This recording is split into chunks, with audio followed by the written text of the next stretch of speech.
Philosopher King.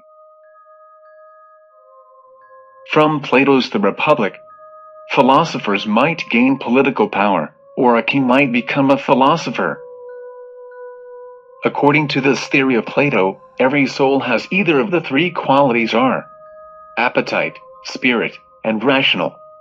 Individuals in whom the rational element is predominant constitute the ruling class or the guardian class. The remaining constitutes the warriors and the workers respectively.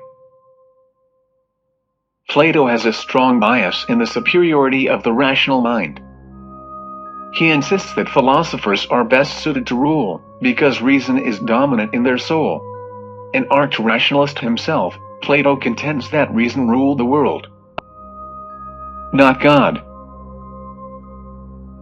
Plato claims that philosopher is the only person who can be trusted to rule well.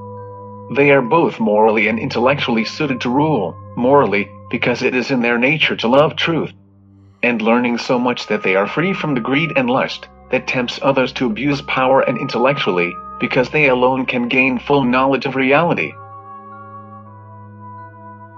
The city can foster such knowledge by putting aspiring philosophers through a demanding education, and the philosophers will use their knowledge of goodness and virtue to help other citizens achieve these so far as possible. Moreover, Plato mentions that the state should be tackled philosophy, due to at the present, the people takes it up quite young, and study it in the interval before they go on to set up house and earn their living. But later in their life, they knew they had made the wrong way.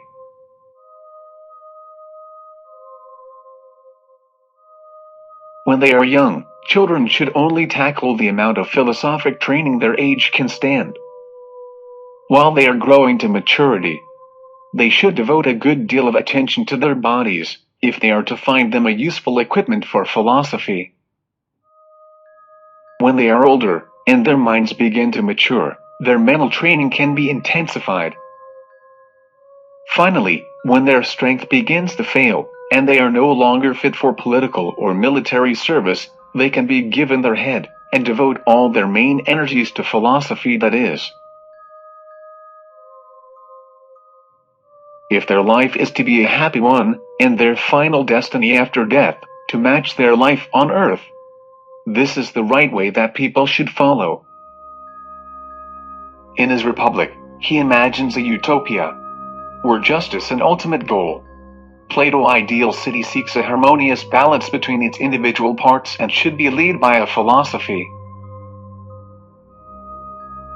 So, unless communities have philosophers as kings, or the people, who are currently called kings, and rulers practice philosophy with enough integrity, there can be no end to political troubles, or even to human troubles in general, I would say.